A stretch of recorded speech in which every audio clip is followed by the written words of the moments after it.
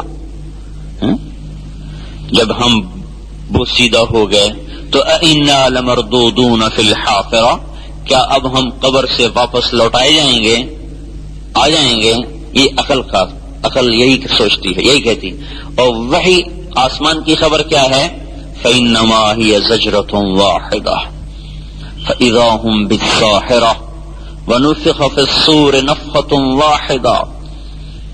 تجھے گا ما ينظرون إلا صيحة واحدة إن كانت إلا صيحة واحدة وحملت الأرض والجبال فدكتا دكة واحدة واحدة واحدة واحدة.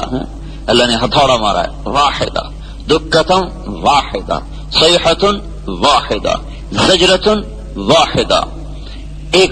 ایک پکار، ایک چیخ، ایک آواز، ایک ہتھوڑا پڑا تم سب پرزے ہو گئے. ایک آواز پڑی تم سب مر گئے. تو اب کیا ہوگا کہ پھر ایک آواز اور پڑے گی، فإذا هم بالساہرہ، اور تم سب ایک میدان میں کھڑے ہوئے ہو.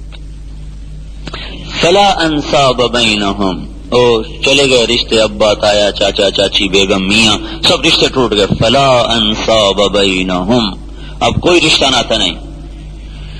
یومئذ ولا یتساءلون، تو ایک زندگی اور شروع ہوگی جس کو انبیاء نے بتایا. یہ عقل سے تو سمجھ میں آنے والی نہیں تھی، تو اللہ نے بتایا کہ ہے، وہ زندگی ہے. منہا نخرجکم تارۃ اخری، اور وہ آ رہی ہے کہ یوم یأتی، وہ آ رہا ہے، اور جب وہ آئے گا لا تکلم نفس الا بإذنہ، کوئی بول نہیں سکے گا. فمنہم شقی وسعید، کچھ دوزخ میں کچھ جنت میں. اما الذین شقوا ففی النار، جو دوزخ میں چلے گئے آگ کا شکار ہو گئے. لہم فیہا زفیر وشہیق، ان کی چیخیں ہوں گی، چنگھاڑنا ہوگا جو کبھی بھی بند نہیں ہوں گی، چیختے ہی رہیں گے، چیختے ہی رہیں گے. اما الذین سعدوا ففی الجنہ، جو کامیاب ہو گئے وہ جنت میں چلے گئے. ایک نظام اللہ تعالیٰ نے بتایا ہے کہ موت کے بعد ایک زندگی ہے، اور وہ جنت اور جہنم کا جو فیصلہ ہے وہ کس بنیاد پر ہوگا؟ وہ رشتے ناتوں پر نہیں، مال دولت پر نہیں، وہ میرے بھائیوں اللہ کی اطاعت پر، اس دین پر جو اللہ لے کر آیا، جو اللہ نے اپنے نبیوں کے ذریعے سے ہم تک پہنچایا، کہ یہ اسلام پہ کتنا بن کے آیا ہے، اس پہ فیصلہ ہوگا. تو وہ دن میرے بھائیوں جب کوئی ساتھ نہیں ہوگا، تو اس وقت ہمارا عمل ہی ہمیں ہمارا ساتھ دے گا، اور اس وقت نیکی کی قدر معلوم ہوگی کہ ایک حسنہ کتنی زبردست. تو اس وقت کا جو باطل ہے نا، اس وقت کا جو کفر ہے، وہ ہمارا ملک نہیں چھیننا چاہتا، ہمارے ملک نہیں لینا چاہتا، ہماری نسل لینا چاہتا ہے، ہمارا ایمان لینا چاہتا ہے، ہمیں ختم کرنا چاہتا ہے آخرت کے لحاظ سے کہ ان کی تو برباد ہوئی پڑی، ان کی بھی برباد کرو. ان کی نسل نے اپنے آپ کو گناہوں میں ڈبویا، اب وہ ہماری طرف حملہ کر رہے ہیں. یہ ایٹم بم سے خطرناک حملہ ہے کہ یہ جو نوجوان نسل بیٹھی ہے یہ گانے بجانے کی عادی ہو جائے تو بس پھر یہ بک گئے. اب یہ بکریوں کی طرح بکاؤ مال ہے، جہاں مرضی جا کے بیچ دو، کہ جن کے قدموں میں ثبات نہیں اور جن کے قدموں میں ٹھہراؤ نہیں، یہ ایک جھونکے سے اڑ جائیں گے ہوا میں. تو اس وقت پوری دنیا کے مسلمانوں پر رحم ہے یہ تبلیغ کا کام کہ دیکھو نا، سارا باطل محنت کر رہا ہے کہ ان کی نسل کو خراب کر دو، ان کی نسل کو خراب. پوری اسکیم ہے. ہماری جماعت آ رہی تھی بیلجیم سے انگلینڈ بحری جہاز، 4 گھنٹے کا سفر تھا. تو ہم کو 50 کے قریب ہم آدمی تھے. ہماری جماعت تو صرف 4 کی تھی، لیکن ہمارے ساتھ مل گئے بیلجیم سے، انگلینڈ سے، فرانس سے، تو ہم کوئی 50 آدمی تھے. تو ہم نے وہاں اذان دی، مغرب کی نماز پڑھی، پھر اذان دی، عشاء کی نماز پڑھی. تو اس پورے جہاز میں ایک فضا قائم ہو گئی، ایک وقار بن گیا. نماز اتنا طاقتور عمل ہے. 1978 میں ایک آیا تھا پادری عبد المجید اس کا نام تھا، فرانس میں رہتا تھا. وہ مسلمان ہوا تیونس کی ایک جماعت کو دیکھ کر. اس جماعت کے امیر کا نام تھا عبد المجید، تو اس نے اپنا نام بھی عبد المجید رکھا. جب وہ ریمنڈ میں آیا تھا تو وہ کم از کم 75 برس سے اوپر تھا، 75-80 کے درمیان تھا، لمبا. تو اس نے بتایا کہ میں 30 برس سے قرآن پڑھتا تھا، لیکن قرآن کے مطابق کسی کو دیکھتا نہیں تھا. یقین تھا قرآن حق ہے، لیکن کوئی نظر نہیں آتا تھا. تو ایک یہ جماعت مل گئی، ان کو دیکھ کے کچھ مجھے خوشبو آئی، ان کو اپنے گرجے میں ٹھہرایا، خود بھی مسلمان ہوں. پھر وہ کہنے لگا کہ میں آپ کو 2 باتوں کی وصیت کرتا ہوں. ایک تو یہ کہ آپ کا یہ جو لباس ہے، پگڑی ہے، داڑھی ہے، کرتا ہے، شلوار ہے، اس کو نہ چھوڑیں چاہے آپ جہاں ہوں. اس میں جو طاقت ہے وہ کسی چیز میں طاقت نہیں، جو آپ کا ظاہری حلیہ ہے. دوسری چیز کیا ہے کہ جب آپ یورپ میں پھریں تو اذان دے کے باجماعت نماز پڑھیں. یہ 2 باتیں خنجر کی طرح سینے میں لگتی ہیں. 75 برس جو پادری رہا ہو یہ اس کا نچوڑ بتا. پھر دعا کرتا تھا یا اللہ میری فرانس میں موت نہ آئے، کسی مسلمان ملک میں موت ہے. سو چلے کے لیے گیا ہوا تھا تیونس، وہیں انتقال ہوا، وہیں دفن. جو ایک فضا بنی تو انہوں نے فوراً ٹی وی کھول دیے اور اسلام کی جو تضحیق شروع ہوئی لندن، اس کے وہ جو ڈوور تھی بندرگاہ، وہاں پہنچنے تک مسلسل وہ نے پروگرام چلایا، صرف اسلام کی تضحیق اور مذاق. تو وہ تو بیدار ہیں، وہ تو سوئے نہیں. انہیں ہمارے گھروں میں ہماری نسل کو اپنا بنا لیا. ہمارے گھروں میں احسان عظیم اور مسلمانوں پر کہ ہم پھر ان کو مسجد والا بناتے. جب تک ایک طبقہ یہ ذمہ داری نہیں محسوس کرے گا، مثلا آپ لوگ نمازی ہیں نا مسجد میں، کہ محسوس کریں کہ ہماری نسل طرف جا رہی ہے اور ان کو اللہ کے عذاب سے بچانے کے لیے ہم کوشش کریں. یہ عمل اللہ کے غیبی نظام کو ساتھ کر دیتا ہے. إِنَّهُمْ يَكِيدُونَ كَيْدًا وَأَكِيدُ كَيْدًا فَمَهِّلِ الْكَافِرِينَ أَمْهِلْهُمْ رُوَيْدًا. یہ آیت اس وقت زندہ نہیں ہے، یعنی موجود، عمل میں نہیں. کیا کریں اللہ تعالیٰ؟ یہ بھی تدبیر کریں اور میں بھی کر رہا ہوں. جب اللہ تدبیر کرے گا کافروں کے خلاف، پھر کون اللہ سے آگے بڑھ سکتا ہے؟ قد مکروا مکرهم وعند اللہ مکرهم وان کان مکرهم لتزول منه الجبال. ان کا بھی مکر ایسا ہے کہ پہاڑ ٹوٹ جائیں، پر ہمارے بھی تو ہاتھ میں زمین آسمان ہے، ہم ان کے مکر کو چلنے نہیں دیں گے. تو میرے بھائیو، یہ تبلیغ کا کام آپ کا اپنے اوپر بھی احسان ہے. ساری فضاؤں میں دیکھو، سالوں جو مسجد سے متعلق نہیں ان کو آخرت کی بات سننے کو نہیں ملتی. انہیں پتہ ہی نہیں کہ بھئی موت کی بھی کوئی تیاری چیز کسی چیز کا نام اور آخرت کی تیاری بھی کسی چیز کا نام. تو ہم خود یہ ذمہ داری محسوس کریں کہ اپنے دین کو بھی بچانا ہے، اپنے ایمان کو بھی بچانا ہے، اور اس پوری حضور صلی اللہ علیہ وسلم کی امت کے ایمان کو بچانا ہے. جس رخ پر یہ چل رہے ہیں ان کو ہلاکت کی طرف لے جائیں، اور اس ہلاکت سے بچانے کے لیے راستہ کوئی نہیں سوائے اس کے کہ یہ لوگ توبہ کریں. اگر یہ توبہ نہیں کرتے تو اللہ تعالیٰ کا غیبی نظام ہمارے خلاف چلتا رہے گا. چنگیز خان کے قاصد پر ظلم کیا. علاء الدین خارزم کے گورنر، اس کا نام تھا انیل جق، اس نے ان کو لوٹ لیا، مال بھی لوٹ لیا، بندے بھی قیدی کر لیے.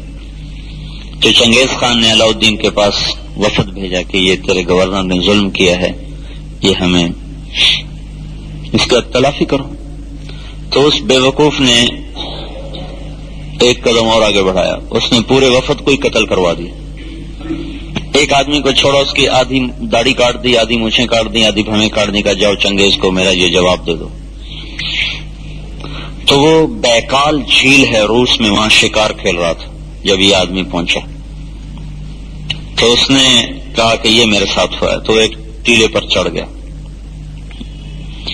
اور کہنے لگا کہ اے مسلمانوں کے خدا، مجھ پہ ظلم ہوا ہے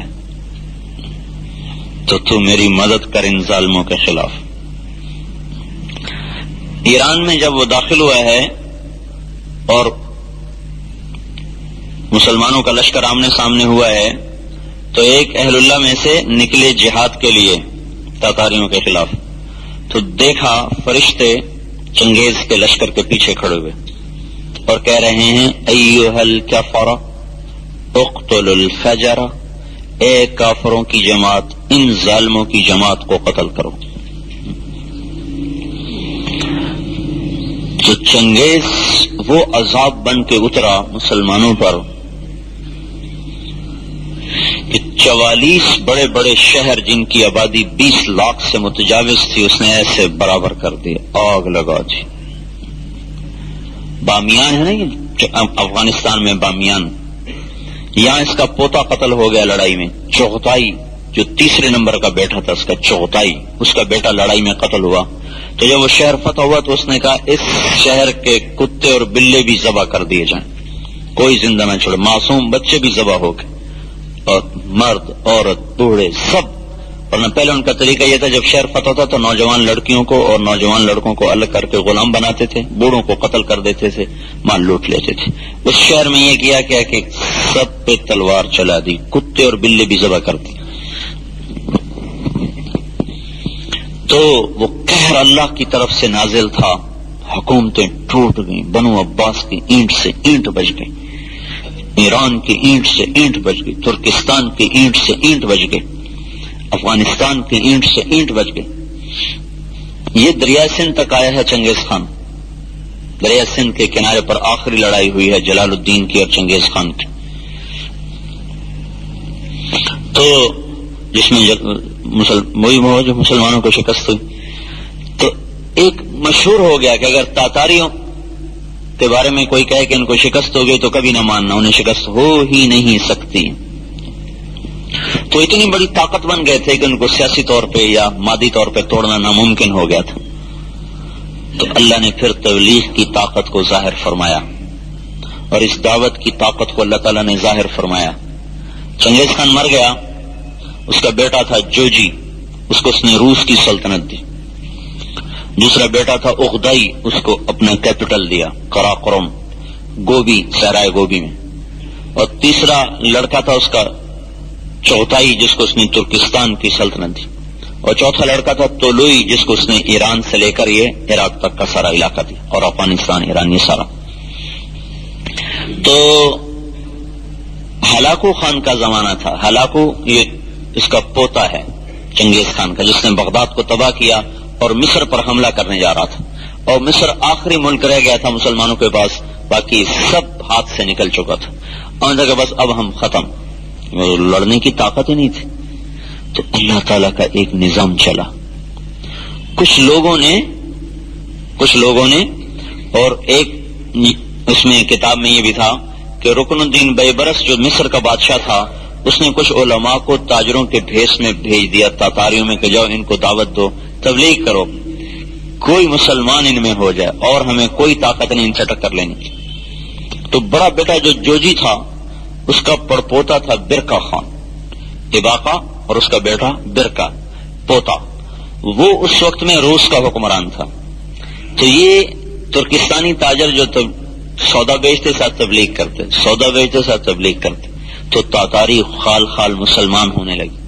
ان میں ایک وزیر تھا یا بڑا آدمی تھا برکا خان کا ہم نشین، وہ مسلمان ہو گیا. اس نے برکا خان کو اسلام کی باتیں بتائیں. یہ اچھا یہ باتیں تمہیں کس نے بتائیں؟ کہ یہ جو مسلمان تاجر آتے ہیں کہ اب آئے تو مجھے بتانا.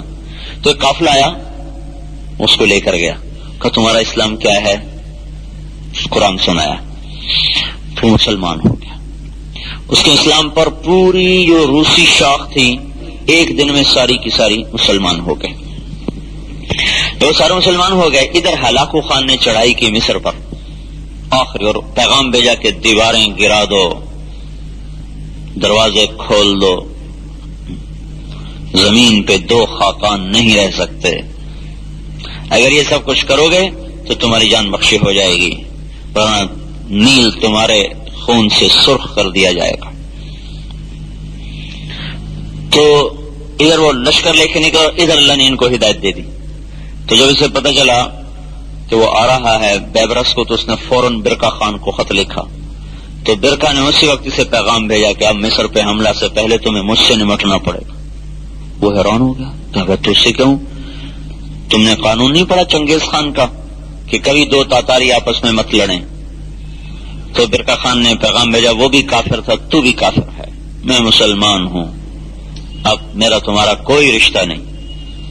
اب تم نے مصر پہ حملہ کیا تو مجھ سے پہلے ٹکر لینی ہوگی. تو وہ نکل پڑا. تو جب وہ نہیں باز آئے تو برکا خان اپنے لشکروں کو لے کے نکلا اور ہلاکو سے بھڑ گیا. 50 برس کے بعد پہلی دفعہ تاتاری تلواریں آپس میں ٹکرائیں اور اس کے پیچھے کام کیا تھا؟ چند تبلیغ والوں کا. بغیر طاقت کے انقلاب آ گیا. یہ کہتے ہیں تمہارے پاس حکومت تو نہیں تو انقلاب کہاں سے لاؤ گے؟ انقلاب دیکھو، انقلاب کے لفظ پہ غور کریں. انقلاب ہے قلب سے، قلب دل کا پلٹ جانا، یہ ہے اصل معنی انقلاب کا. پھر اس کو مجازی طور پہ استعمال کرتے ہیں، تختہ الٹ دیا، حکومت لے لی، سیاست پہ آ گئے، اس کو انقلاب. حقیقی انقلاب ہے دل کا بدل جانا، دل کا یوں ہو جانا، یہ اصل انقلاب ہے. جب دل اللہ کی طرف پھر جاتا ہے تو خود بخود انقلاب آ جاتا ہے. اور جب دعوت چلتی ہے اور تبلیغ کا کام چلتا ہے تو اس طرح اللہ تعالیٰ دلوں کی زمین کو نرم کرتا ہے. تو بغیر کسی طاقت کے اللہ تعالیٰ نے پوری اس قوم کو اسلام میں اور ٹکر لے لی. اب 2 ہاتھی نہ یہ مرے نہ وہ مرے، لیکن ان لڑائی میں ہلاکو خان زخمی ہوا. وہ لڑائی سے تو نہیں زخمی ہوا، وہ گھوڑے سے گر گیا تو اس کا پاؤں رکاب میں اٹک گیا اور اللہ نے گھوڑے کو بھگایا اور اس کا سر ٹکرایا پتھروں سے، کبھی ادھر کبھی ادھر کبھی ادھر. اسی میں وہ بدماش. یہ ہلاکو زیادہ ظالم اس لیے تھا مسلمانوں پر کہ اس کی بیوی دوقوزہ عیسائی تھی اور اس کا جو سپہ سالار تھا قطبوغا وہ بھی عیسائی تھا. تو اس لیے عیسائیوں نے پوری کوشش کی کہ ہلاکو خان اور یہ چنگیز اور یہ تاتاری نسل مسلمان ہو جائے، جو فاتح ہیں. اور وہ مفتوح اور مظلوم قوم کا دین لے کے آپس میں ٹکرا گئے. وہ ان لڑائی میں زخمی ہو کر 42 سال کی عمر میں مر کے جہنم واصل ہوا. اور اللہ تعالیٰ نے وہ چند دعوت دینے والوں کے بول کو اتنا پھل لگایا کہ پوری تاتاری نسل جو بڑے بیٹے کی تھی وہ اسلام میں داخل ہو گئی اور وہ خود آ کے رکاوٹ بن گئے. ورنہ ہلاکو کو روکنے کے لیے مصر کے پاس کچھ نہیں تھا. ہلاکو خان کا اپنا تیمور تغلق اس کی نسل میں وہ جلال الدین رحمت اللہ علیہ تھے، رشید الدین کے والد. انہوں نے اس کو دعوت دی. وہ کہنے لگا ابھی تو میں ولی عہد ہوں، جب بادشاہ بنوں تو آ جانا. ہاں یہ چغتائی کا تھا، چغتائی نسل میں تھا. تو جب وہ مرنے لگے تو ابھی وہ بادشاہ نہیں بنا تھا. تو انہوں نے کہا بیٹا میں تو دنیا سے جا رہا ہوں، تو میرا جب تیمور تغلق بنے نا بادشاہ تو اس کو میرا پیغام پہنچانا. تو یہ جب تیمور تغلق بادشاہ بنا تو یہ وہاں سے چلے. اس کا کیپٹل تھا یہ منگولیا کے قریب کہیں یہاں. وہاں اس نے پہنچنے کی کوشش کی، کوئی راستہ نہیں ملا. تو ایک رات اس نے اس کے محل کے قریب فجر سے پہلے اذان دی، زور سے اذان جو دی تو وہ بادشاہ کی آنکھ کھلی. انہوں نے کہا یہ کیا نغمہ ہے، کون اتنے زور زور سے شور مچا رہا ہے، پکڑ کے لاؤ. پکڑ کے لائے تو وہ درویش کون ہو؟ کہا جی میں رشید الدین جلال الدین کا بیٹا. کیسے آئے ہو؟ کہا آپ کے ابا نے، آپ نے کہا تھا میرے باپ سے جب میں ولی عہد ہو جاؤں تو مجھ سے آ کے.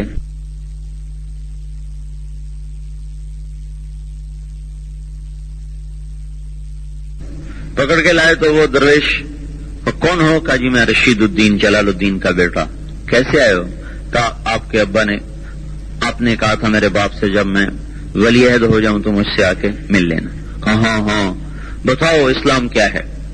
دعوت دی، مسلمان ہو گیا.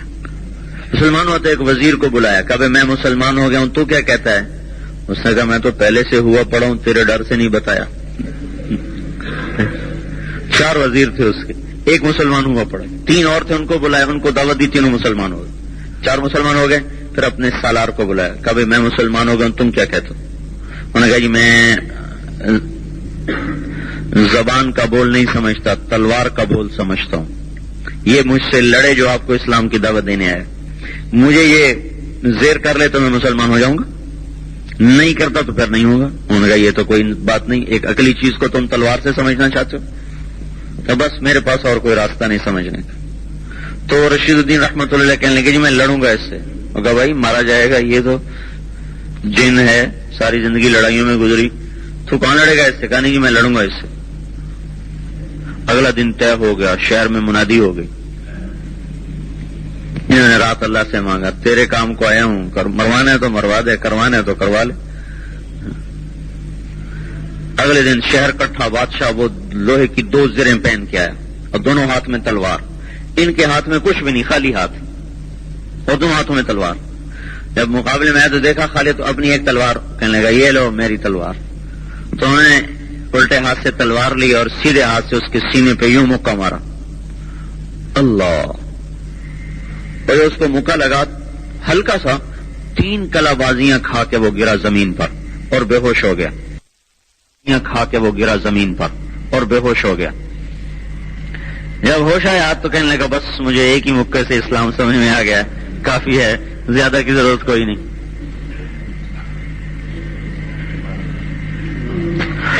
تو اس بادشاہ کے ہاتھ پر 10 لاکھ تاتاری مسلمان ہوئے. منگولیا میں اس کی قبر اب بھی موجود ہے. اس کی قبر کے اوپر اب بھی یہ سارا لکھا ہوا ہے کہ بادشاہ شاہ تاتار، جس کے ہاتھ پر 10 لاکھ تاتاری مسلمان ہوئے. تو وہ چند لوگ کتنا بڑا احسان کر گئے مسلمان امت پر جو تبلیغ کرتے تھے. اگر وہ تاتاری مسلمان نہ ہوتے تو دنیا کی کوئی طاقت ان کو زیر نہیں کر سکتی تھی.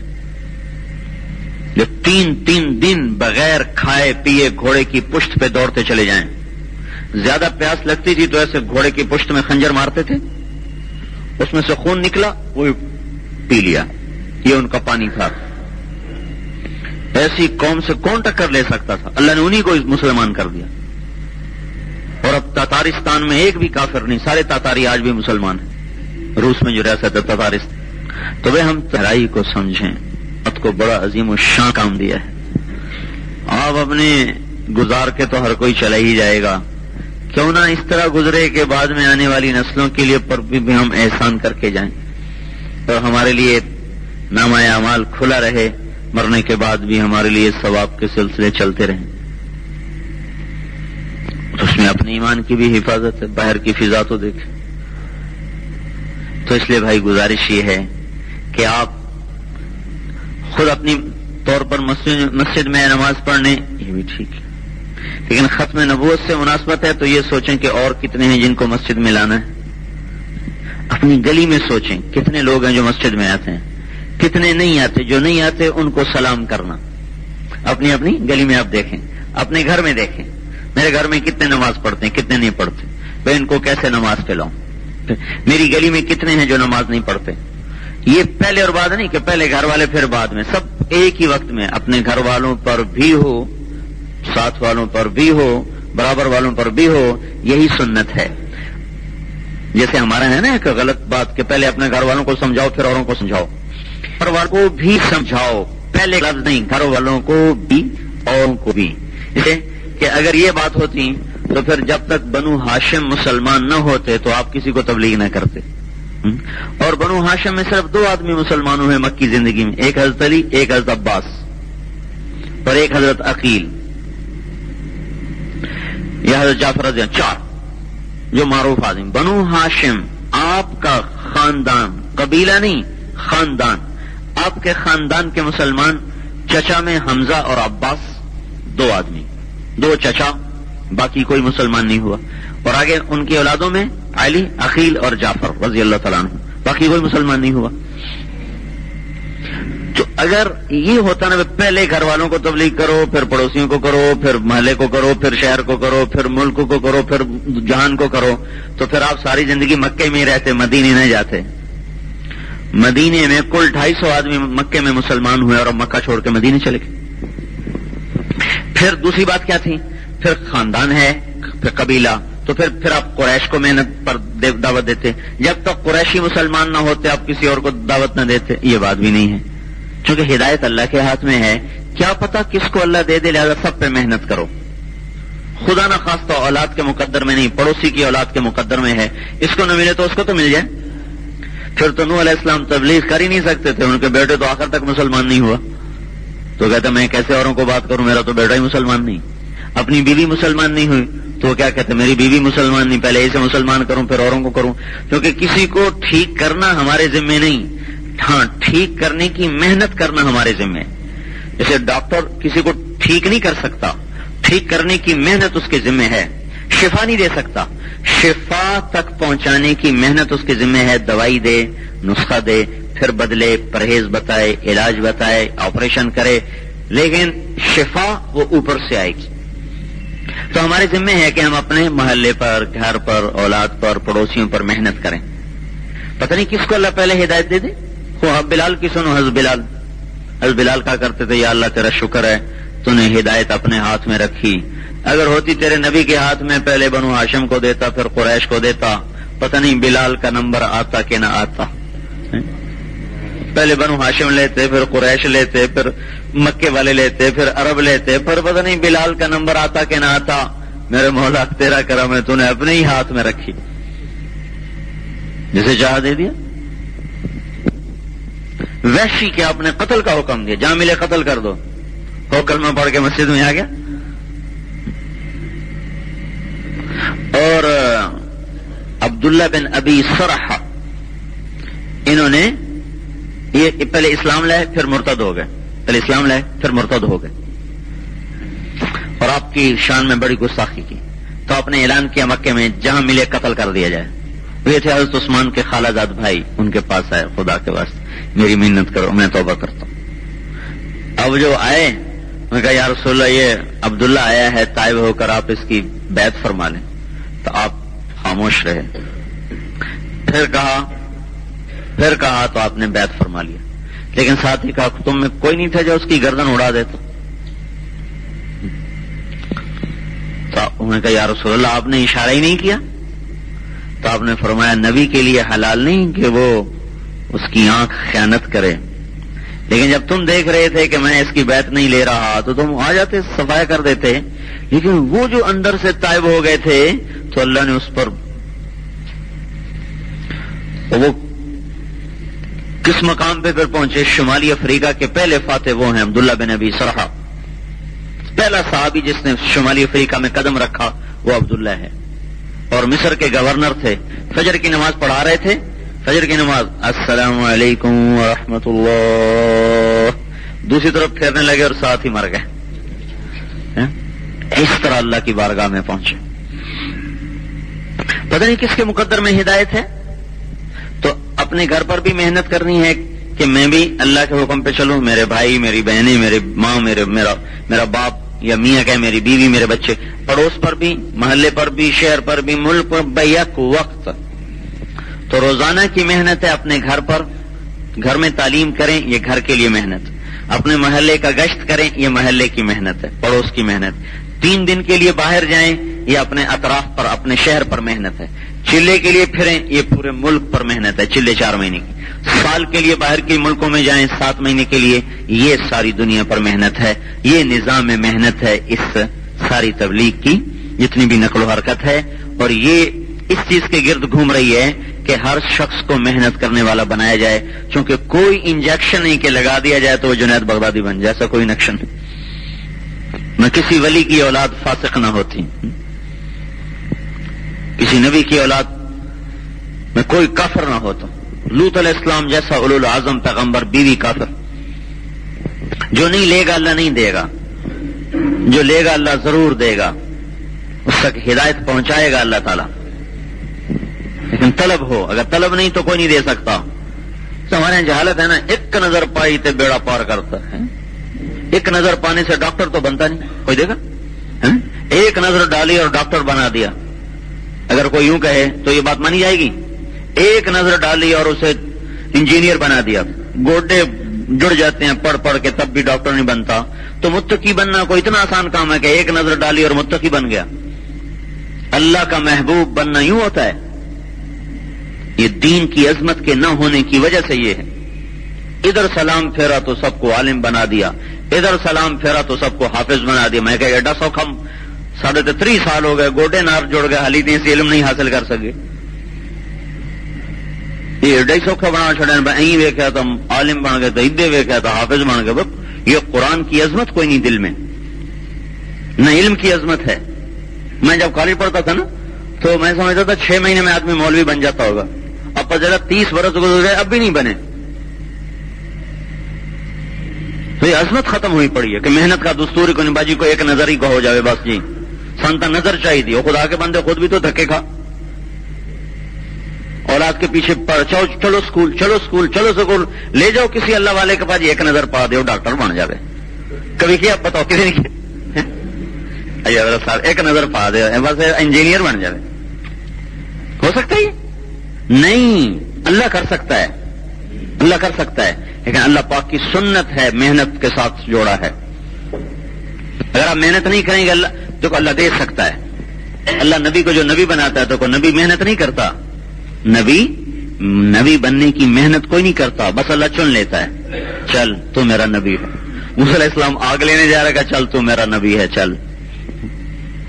اللہ کو قدرت ہے، لیکن اللہ کا ایک دستور ہے. ہمیں گھر بیٹھے روٹی نہیں دے سکتا، کیا مشکل ہے؟ جنت میں جو کھلائے گا، مطلب ایک آدمی کا قد، مطلب اس میرے خیال میں اس گنبد کے برابر تو سر ہوگا، تو منہ کتنا بڑا ہوگا؟ 60 ہاتھ جو قد ہوگا، 60 ہاتھ. اور ہاتھ ہوتا نا، ہاتھ ذراع، یہ شرعی پیمانہ ہے نا. ذراع 25 انچ کا ہوتا ہے، 25 انچ یعنی 2 فٹ اور 1 انچ. تو کتنا ہو گیا یہ؟ 130 فٹ تقریباً. 130 فٹ جس کا قد ہو تو اس کا میدا کتنا بڑا ہوگا، منہ کتنا بڑا ہوگا.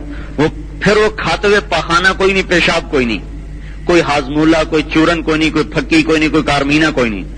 جو کھایا فوراً ختم، جو کھایا فوراً ختم. اگر وہ 1 کروڑ سال کھاتا رہے، کھانے کی لذت ختم نہیں ہوگی، پیٹ کی طلب ختم نہیں ہوگی، نہ جبڑا تھکے، نہ دانت ٹوٹے، نہ زبان کٹے. اتنا تو نظام چلایا اور بٹھا کے کھلا رہا ہے. یہاں کہتا ہے روٹی لینی ہے تو محنت کرو. یہاں بھی کر سکتا ہے، یہاں کیوں نہیں کیا؟ کلو بسط اللہ الرزق لعبادہ لبغوا فی الارض. اگر میں تمہیں بیٹھے بیٹھے کھلاؤں تم سارے ہی فرعون بن جاؤ. ابھی تو کوئی فرعون ہے، پھر تم سارے ہی فرعون بن جاؤ. جیسے کہا جاؤ محنت کرو، دے گا اللہ، کرو محنت. اگر ہم بیج ڈال دیں تو کوئی ہے دنیا کی طاقت جو اس میں سے کومپل نکال دے، درخت بن کے اس میں سے پھل نکال دے؟ کتنی بڑی طاقت ہے کہ لکڑی سے مزیدار گودے والا آم نکال دیتا ہے. اتنی بڑی اس کی طاقت ہے، ایک پتلی سی شاخ سے اتنا بڑا تربوز نکال دیتا ہے اور اس میں سرخ رنگ بھر دیتا ہے، مٹھاس بھر دیتا ہے. اتنا لمبی بوتل گنے کی کھڑی کر کے اس میں اللہ شربت بھر دیتا ہے. وہ 3 سال تک وہ ایک بیج چلتا ہے.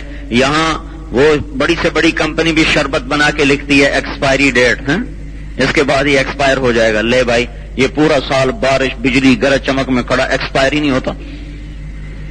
جب توڑو رس ٹپکائے.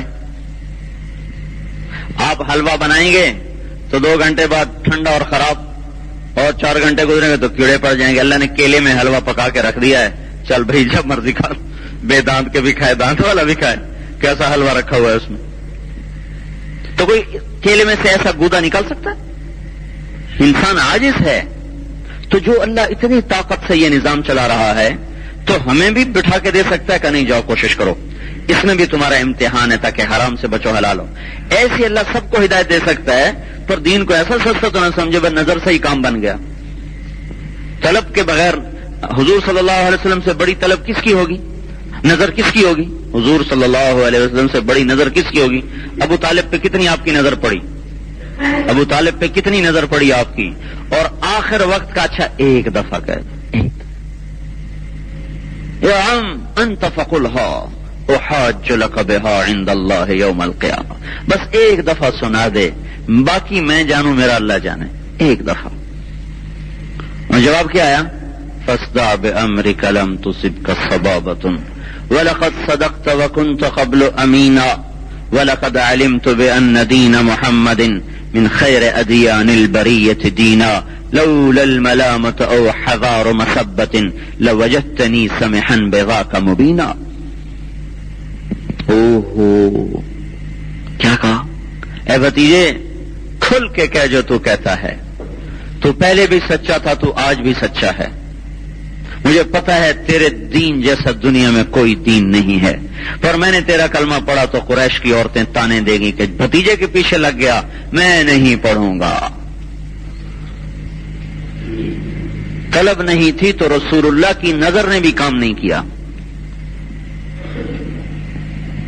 اس لیے بھائیو محنت کرو، محنت اللہ کے واسطے. اپنے وجود پہ محنت کریں کہ اس میں سے نافرمانی کا شوق نکل جائے، فرمان برداری کا شوق پیدا ہو جائے. اپنی نمازوں پر محنت کریں کہ اللہ اکبر کے بعد اللہ کا دھیان ہو، کسی اور کا دھیان نہ ہو. جس دن یہ نماز آپ کو نصیب ہو گئی، اللہ کی قسم دنیا کی بڑی سے بڑی لذتیں آپ بھول جائیں گے. کیا لذت ہے دنیا کے نظاروں میں؟ جو نماز کے نظارے میں لذت ہے کہ جب آپ اللہ اکبر کہیں اور آپ کے دل کا تار اللہ سے جڑ جائے اور عرش کے دروازے کھل جائیں اور جنت کی حوریں دروازوں پہ آ جائیں اور آپ کی الحمدللہ عرش پہ پہنچے اور اوپر سے اللہ کا جواب آئے حمدنی عبدی، اور ٹیلی فون پہ مکالمہ شروع ہو جائے، ادھر بندہ بولا، ادھر رب بولا، ادھر بندہ بولا، ادھر اللہ بولا. اگر یہ 1 کروڑواں حصہ بھی ذرے کا نصیب ہو گیا تو ساری کائنات آپ کو مٹی کے کھلونے نظر آئیں گے. ہم تو لٹے ہوئے مسافر ہیں جس کو 50 سال میں 1 نماز بھی ایسی نصیب نہیں ہوئی. نماز تو چھوڑ، 1 رکعت چھوڑو، 1 سجدہ بھی آج تک ایسا نہیں ملا. اس لیے بھائیو محنت کرو اللہ کے واسطے. اپنے ذکر پر وہ محنت کریں کہ جب آپ اللہ کہیں تو سارا منہ مٹھاس سے بھر جائے، جیسے شہد کی مٹھاس کھانے کی، اور گلاب جامن سے جیسے منہ میٹھا ہو جاتا ہے. جب آپ کہیں اللہ تو آپ کا منہ ایسے میٹھا ہو جائے. اللہ اس میں وہ مٹھاس ہے جو کائنات کی کسی شے میں نہیں. ٹھنڈا ہو جاتا ہے دل، جیسے کسی نے تپتی بھڑکتی آگ پہ پانی ڈال دیا، بجھ گئی. ایسے گناہوں کی آگ اندر بجھ جاتی ہے اگر اللہ کے نام کو لینے کا سلیقہ آ گیا. اور بتاؤں جس کو ایسا اللہ کا ذکر کرنا آ گیا وہ قیامت کے دن عرش کے سائے کے نیچے ہوگا. وَرَجُلٌ ذَكَرَ اللَّهَ خَالِيًا فَفَاضَتْ عَيْنَاهُ، وہ اللہ کا بندہ جس نے تنہائی میں بیٹھ کے اللہ کو یاد کیا اور اس کی محبت میں رو رہا. سب سو رہے وہ رو رہا، وہ سونے کی لذت لے رہے، یہ رونے کی لذت لے رہا. وہ بیوی کے پہلو کی لذت لے رہے ہیں، یہ مصلے کے پہلو کی لذت لے رہا، اس کو گانے میں لذت، اس کو قرآن میں لذت، کوئی کرے تو صحیح۔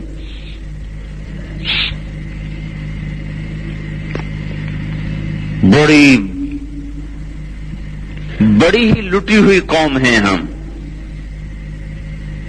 سب کچھ ہی لٹا بیٹھے۔ تو اس لیے بھائیو، یہ تبلیغ کا کام احسان ہے اپنے اوپر، اور یہ جو باہر پھر رہی ہیں ہماری نسل اس پر۔ تو یہ 4 مہینے یہ گھر سے، مسجد سے شروع ہو رہا ہے، مسجد میں بھی کام کریں تاکہ اپنے محلے کی فضا بدلے۔ کتنے ہمارے نوجوان ہیں جو مسجد سے ٹوٹے پڑے ہیں، صرف جمعے کے دن یہ مسجد بھری ہوتی۔ میں جب بھی مجھے کبھی جمعہ پڑھانے کا موقع ملتا ہے تو میں یہ بات ضرور کرتا ہوں، وہ آپ لوگ کہاں سے آئے ہیں؟ آسمان سے گرے ہیں، زمین سے نکلے ہیں؟ کہ جمعے میں تو وہاں تک بیٹھے ہوئے ہیں اور جمعے کے علاوہ نظر ہی نہیں آتے۔ تو کیا صرف جمعہ فرض ہے؟ صرف اللہ نے جمعہ فرض ہے باقی چھٹی دے دی ہے؟ یا آپ 8 دن میں ایک دفعہ اللہ کا رزق کھاتے ہیں، باقی 8 دن اللہ کا رزق نہیں کھاتے؟ تو زیادہ ایک ہی نماز ہے۔ اللہ کا رزق تو 24 گھنٹے کا رہے، ہوا، کرنیں، شعائیں، پھول، مہک، جانور، دودھ، کیا کچھ لے رہے۔ تو اپنی مسجد کی محنت یہ ہے کہ ہماری گلستان کالونی میں کوئی بے نمازی نہ رہے، اس کے لیے روزانہ اپنی مسجد میں ٹائم دے، ہر نمازی ٹائم دے، اور ہر نوجوان بوڑھا دے، اور 3 دن کے لیے باہر نکلیں تاکہ اپنے شہر کے گرد، شہر کی فضا میں دین آئے۔ پھر 4 مہینے چلا پورے ملک کے لیے ہے۔ پاکستان میں ایسے خطے موجود ہیں جہاں کسی کو پتہ نہیں نماز کہتے کسے ہیں۔ ایک جماعت آئی تھی بلوچستان میں کام کر کے، انہوں نے ہمیں سنائی کارگزاری، ہم کو 200-250 میل کے ایریا میں ہم نے سفر کیا، ایک آدمی کو بھی کلمہ نہیں آتا تھا، ایک آدمی کو بھی کلمہ نہیں آتا تھا۔ اور یہ جو بلوچ رہتے ہیں، مری بلوچ، یہ کولو کا علاقہ، یہاں جب پہلی جماعتیں چلی تو انہوں نے نماز پڑھی تو دیکھتے تھے کہ ان کو کیا ہوا۔ ان کی عورتیں کہنے لگی ان کے پیٹ میں درد ہے، ہاتھ پیٹ پہ باندھ کر، کہ ان کے پیٹ میں درد لگتا ہے۔ ان تک پہنچنا، یہ چلا 4 مہینے اس کے لیے کہ ایسی جگہوں پہ جا کر، آپ بلوچستان میں جائیں، لوگ اب بھی وہاں غاروں میں رہتے ہیں، وہ فقر ہے، غاروں میں گھر ہیں، اور بڑی شریف طبیعت کے لوگ ہیں، کوئی ان میں پلیدی جیسے ہمارے ہاں یہ ڈش سے اور ٹی وی سے اور جو ہمارے ہاں فحاشی آ گئی، یہ ان کے ہاں ہے ہی نہیں۔ حیا والے لوگ ہیں، ان کو دین کا پتہ کوئی نہیں، کسی نے ان کو بتایا ہی نہیں۔ تو یہ باہر پھر اللہ تعالی ہمت دے تو اور دنیا میں جائیں، امریکہ میں جائیں، افریقہ میں جائیں، ساری دنیا کو جا کر جہنم کے راستے سے بچا کر جنت کے راستے پر ڈالیں۔ اس کے لیے یہ بھائی ہم وقت مانگ رہے ہیں، آپ بھائی اس کے لیے ارادے کریں۔ ہر مہینے اپنے 3 دن کی جماعت کا ایک نظام بنائیں تاکہ ہماری ہر مہینے باقاعدگی سے ہر ہفتے ہماری جماعت نکلے۔ تو کچھ نہ کچھ تو بن گیا ہے، چلو ہر ہفتے ایک آدھ تو نکل ہی جاتا ہے۔ پہلے تو مہینے میں صرف ایک جماعت جاتی تھی، اب ہم گزارش کر رہے ہیں کہ بھائی ہر ہفتے نکلے۔ بعض اوقات ایک آدمی کو ایک ہفتے میں عذر ہوتا ہے تو چلو اگلے ہفتے جماعت جاری تو اس کے ساتھ چلا گیا، اس میں بھی عذر ہے تو اس سے اگلے ہفتے جماعت جاری اس میں چلا گیا۔ کسی نہ کسی ہفتے میں وہ نکل سکتا اگر نکلنے کا نظام موجود ہے۔ تو محسن اعظم ہیں وہ لوگ جو اوروں کو پیچھے جا کر ان کو اللہ کی طرف متوجہ کر رہے ہیں۔ تو ہم وہ اس غفلت میں نہ مر جائیں، اللہ کو ساتھ لے کر مریں۔ اس کے لیے بتاؤ بھائی کون بھائی ہے؟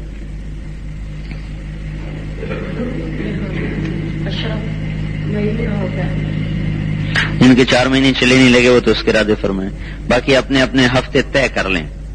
بھائی میں پہلے ہفتے 3 دن کے لیے جاؤں گا، کچھ دوسرے کا کر لیں، کچھ تیسرے کا کر لیں، کچھ چوتھے کا کر لیں، اور پھر اس کو نبھانے کی کوشش کریں۔ اس نے خط لکھا رائمن، اس وقت میں رائمن پڑھتا تھا اور میں خطوط کے ترجمے کیا کرتا تھا، جو عربی کے خط آتے تھے اس کا ترجمہ کر کے آگے جا کے مشورے والوں کو بتانا۔ تو اس کا خط آیا کہ میں یہاں آ گیا ہوں سین فرانسسکو، اکیلا ہوں، کوئی مسلمان اپنے آپ کو بتاتا بھی نہیں کہ میں مسلمان ہوں، تو میں یہاں کیا کروں؟ تو اس کی عمر وہ تھی کہ وہاں اس کے ضائع ہونے اور گمراہ ہونے کے جو امکانات تھے وہ 99.99% تھے. سین فرانسسکو میں تو امریکہ کی سب سے زیادہ برائی ہوتی. 2 سال پہلے ہماری جماعت بھی وہاں گئی, 8 دن ہم نے وہاں کام کیا.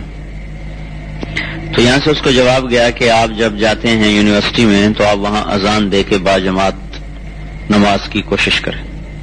کوئی نہ شریک ہو تو آپ اذان دیں اور نماز پڑھیں. جو آپ کے ساتھ نماز میں شریک ہوں پھر ان کو آپ تبلیغ کے کام کی دعوت دیں, اس کام کی اہمیت بتائیں. 2 نمازیں اس کی آتی تھیں, ظہر و عصر. اس نے وہاں اذان دینی شروع کر دی. اذان دے, نماز پڑھے. چند دنوں کے بعد کچھ اور عربوں کو غیرت آئی, نوجوان جو وہاں پڑھ رہے تھے تو ایک دوست کے ساتھ نمازی بن گئے, نماز شروع کر دی. اب انہوں نے نماز کا گشت شروع کر دی. 3-4 مہینے کے اندر اس نے ایک جماعت تیار کر لی 3 دن کی. وہ 3 دن 2 دن جو ہفتہ اتوار چھٹی ہوتی, وہ اپنا وہ کیروان وہاں ملتے ہیں, پورا گھر اس میں ہوتا ہے, جماعت ہے. وہ گاڑی کے پیچھے باندھا, چکا نہ کہیں مسجد اور نہ کوئی سننے والا, تو پیچھے باندھا اور جماعت کو نکالا. 8 برس وہ لڑکا وہاں رہا پڑھائی کے لیے. 8 برس. شروع میں اس کے ساتھ یہاں تک ہوتا تھا کہ جب وہ عربوں کو, نوجوانوں کو جاتا نا بات کرنے ان سے, تو وہ شراب جو پی رہے ہوتے تھے نا وہی اس کے منہ پہ ہی مار دیتے, پورا پیک اٹھا کے یوں, کبھی کپڑوں پہ ڈال دی, کبھی منہ پہ پھینک دی. اس طرح وہ شروع میں گشت کرتا رہا, ایک لڑکا. اور 8 برس کے بعد جب وہ لڑکا وہاں سے آیا ہے تو سین فرانسسکو کے اور اس کے مضافات میں 80 مسجدیں بن چکی تھی. 80 مساجد, 80 نمازی نہیں بتا رہا ہوں, 80 مساجد. ایک لڑکے نے جو وہاں بزنس پڑھنے گیا, کوئی عالم نہیں, محدث نہیں, مفسر نہیں, اور کوئی بڑا وہ بزرگ نہیں, ایک اس لڑکے 18 برس کی عمر کا وہ لڑکا. میں گیا سین فرانسسکو تو میں نے وہاں سے تصدیق کی, میں کہ 80 مسجدیں بنی تھیں. وہاں گئے سین ہوزے, سین فرانسسکو کے مضافات میں قصبہ ہے. سین فرانسسکو اصل میں میکسیکو کا حصہ ہے, امریکیوں نے ہڑپ کیا ہوا ہے. سین فرانسسکو, لاس اینجلس, یہ سارا میکسیکو کا حصہ ہے جو انہوں نے کھایا ہوا ہے. تو اس نے کہا ہاں 80 مساجد وہ لڑکے کی برکت سے اللہ تعالیٰ نے یہاں بنائے. وہ کتنے نوجوان تھے جن کو اللہ تعالیٰ نے, جب وہ وہاں پڑھتا تھا تو رائمنڈ میں دھڑا دھڑ جماعتیں آتی تھی اس وہاں سے عربوں کی, چلے کی چھٹیوں میں وہ وہاں نکلتے تھے. اسی سے ایک عرب عالم نے اسے کہا تھا نا کہ بھائی ہم تبلیغ کے کام سے متاثر ہوئے جب ہمارے سعودی لڑکے امریکہ سے داڑیاں رکھ کے واپس آنے لگے. ہم حیران ہی ہو گئے, امریکہ میں داڑیاں رکھ کے کیسے آ رہے, وہ پگڑیاں باندھ کے آ رہے. مکے میں رہتے تھے تو شراب پیتے تھے, مدینے میں رہتے ہیں تو شراب پیتے ہیں, اور وہاں پہنچے تو یہ ہو گیا. یہ کیا ہو گیا؟ کہ اس نے ہمیں مجبور کیا کہ ہم آ کے دیکھیں کہ یہ کیا کام ہو رہا ہے. تو 4 مہینے لگا کے گئے, پھر ہر سال 4 مہینے دیتا رہا. مورخہ 1 مارچ سن 2000 حضرت مولانا طارق جمیل